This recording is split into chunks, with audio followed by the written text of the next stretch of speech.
We're here in a secret location, picking the mother load here.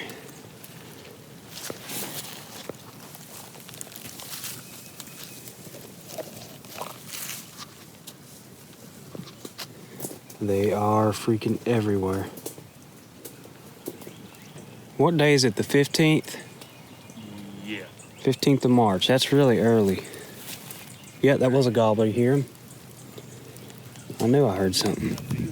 Yeah, he's out in that field, I think. I'm doing some turkey scouting. Thought I would check this spot, and it is freaking loaded.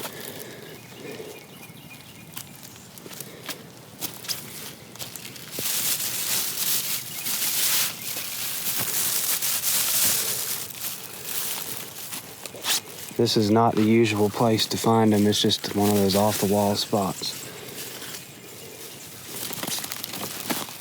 Yeah, it looks like they're all on the embankment, but not much past. It's not spread out as last year. They're more concentrated along this one edge. On the edge of a thicket, on these mounds of dirt, where all this green stuff is growing. This is not a usual spot to find them, but it just goes to show morels could pop up anywhere. But they're concentrated back that way. I haven't found any back this far. Last year they were scattered throughout here, and they may be this year. They may not have come up. They may not have all popped up yet, but I'm gonna go back towards where most of them were.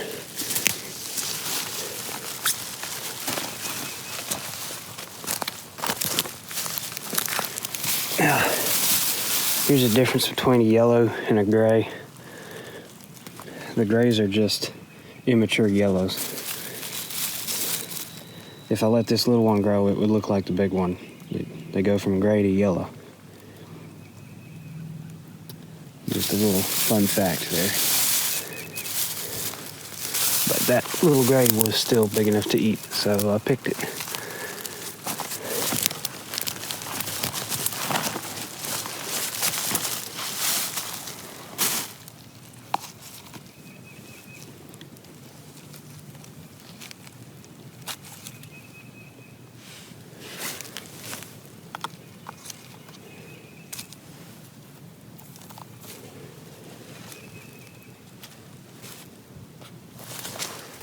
How many do you got in that sack? There's a bunch of them. Oh my gosh. Yeah, we both got. You might have more than me. You'll be looking for them now once you cook those up. Yeah, you might have made a mistake. I won't come back here though. Yeah, you won't. You can come back here with me. That's right. I'll just help you pick them, right? I found this spot by accident last year. All right, I'm gonna show y'all the two best ways to cook these.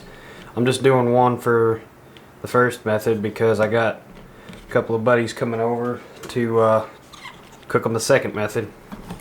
With this is a pretty big mushroom. All the ones I picked today are pretty dang big. A lot of times they're a lot smaller, but all the bigger mushrooms I like to cut into strips. The really small ones you can cook them whole or just cut them in half. This one I'm going to cut into 4 strips. Don't have to be perfect, just whatever size you want, I guess. Notice there may be some bugs. That's normal. They grow in the ground in the woods, so they may have a few bugs. You can let them sit out and let the bugs crawl out for a day, or you can soak them. A lot of people soak them in water or even salt water or milk or whatever. You can do that. Me, I just cut them open and just kind of let the bugs fall out. If there's a bug, I just kind of flick it. That's up to you. These are pretty clean mushrooms. Sometimes they can be pretty dirty, but this one's perfectly clean. There's just a couple small bugs, and then once you get rid of those, then it's ready to cook. Bugs are protein, right? Get you some butter, heat it up, make sure it's nice and hot and popping a little bit before you cook. If you want, you can mince up a little bit of fresh garlic and get it roasting in that butter right now, but I don't have any, so I'm just gonna go with salt and pepper today. Now, they are mushrooms and they will probably soak up a lot of the butter. Put just a little bit of salt, just a little bit more, that's enough. A little bit of black pepper, just a little bit, a little more. You want to let them sit there, get a little bit of a crust. You don't want to burn them, just a little bit of a crust before you turn them.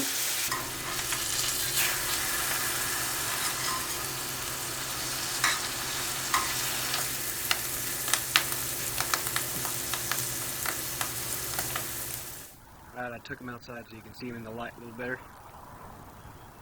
These are delicious, just straight up. That also is perfect for putting on top of a steak. Great for deer steak because deer meat's so lean. You get these buttery mushrooms and put it on top of your deer steak. You just don't cook it past medium, or just don't do that. But yeah, these are great straight up. Some of the best mushroom you'll ever eat. We got Fred here with the camera and Rob over there somewhere. We're gonna cook up a bunch of these mushrooms. Best way is deep fried, I think. And you don't gotta have an actual fryer. You can do it in a pot. Just a thermometer, I would recommend. Get it up to temp around 350. We got the mushrooms sliced up the same way as when I sauteed them, but they're drenched in a little bit of buttermilk. You use regular milk, egg wash. You probably could just use water, just something to get the flour to stick.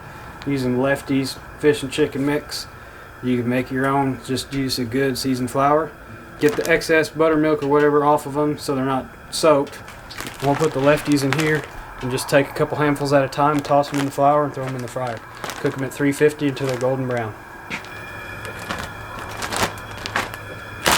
Do a couple handfuls at a time here. Give them a good dusting.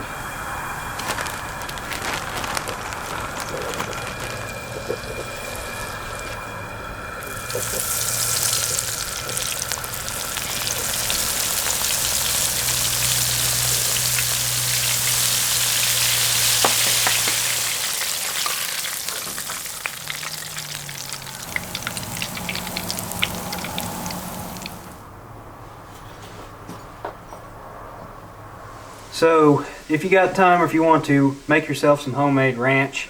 If you like ranch, if you don't, then, well, I think the best ranch is when you take some buttermilk, mayonnaise, and ranch seasoning, mix it up.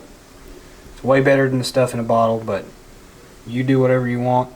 These mushrooms don't need anything to dip, really. They're good just straight up. But I got some ranch. And I sanded on the road. And when I came from the turkey hunt, this is right beside my wheel. And it's crazy to think it's some type of rock. It's actually, I think, a fossil.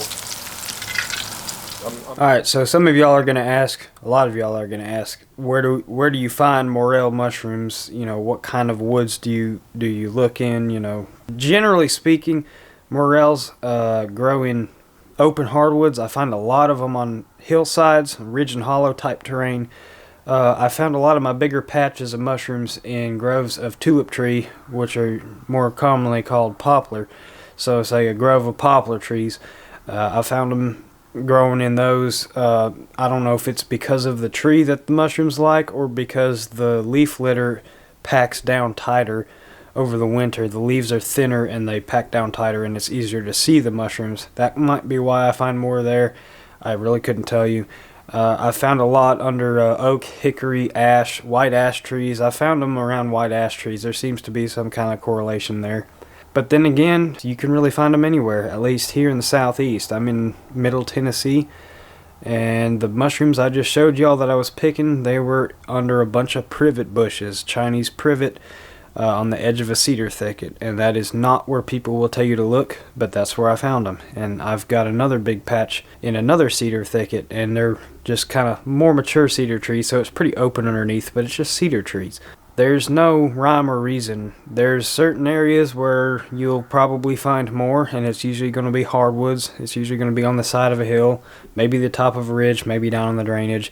I have found them on creek banks as well, just growing next to little creeks down in the flat spot. I can't say there's a surefire way to find them based on habitat or types of trees or anything. I've kind of found them a little bit of everywhere. So my best advice is to look for them, keep looking for them wherever you go. If you're turkey hunting, it's usually turkey season when they're coming up. This year they're a little early. It's not turkey season yet. We're still a few weeks out and they're coming up because of the warmer weather. I'll get to that in a second. Keep at least one eye on the ground. They can be really hard to see in the leaf litter. The morel mushroom is the same color as most of the dead leaves on the forest floor. And you may think you might see one out of the corner of your eye, but you will not. You cannot see them with your peripheral. You have to look straight at it. And because of that, when you do see one, it seems like it appears out of thin air. They just kind of jump out at you because your line of focus crosses with a mushroom and all of a sudden it's there. Unless, like in this video, you saw those big yellow mushrooms popping out of the green ground cover. You can find them places like that. Like I said, always keep your eye out wherever you go.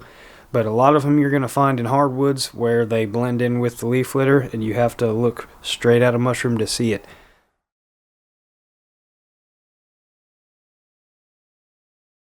So that's my bit of advice on spotting and finding them. One other thing, when to look for them, that's important. It has to do with temperature, not date or time of year. I mean, time of year is spring, but that varies. In Middle Tennessee, it's been getting up into the mid to upper 60s for over a week, almost every day. It's been getting pretty warm, and that's when they start popping. When it gets into the 70s every day, you better be looking because they're up. When it starts getting to the 80s, pretty regular, it's usually getting too hot for them. And then nighttime temperatures vary. It might be 40s to 50s, usually 30s to 50s at night, and 60s to 70s during the day. You better be looking. If it's been like that for several days in a row, start looking. They're entirely temperature dependent, and it also has to do with moisture. You don't want it to be too dry or too wet. It's been really wet this year, but so far it's looking good. It's been an early spring. They're starting early, so I have a feeling we're either going to get a cold snap or it's going to get too hot. Probably a cold snap. It's probably going to cut them off a little short, but they're going good right now because the temperatures have been right. And just keep that in mind. It's temperature dependent. It's not an exact date. So that's my little bit of advice on finding them. Hopefully I answered some of y'all's questions. This might be the only video of the year on morel hunting. It might not. We'll see how it goes. But hopefully it helps y'all. And good luck out there. Keep your eyes open. And remember, you never know where you can find them. They might be anywhere. And good luck to y'all this spring. Thanks for watching.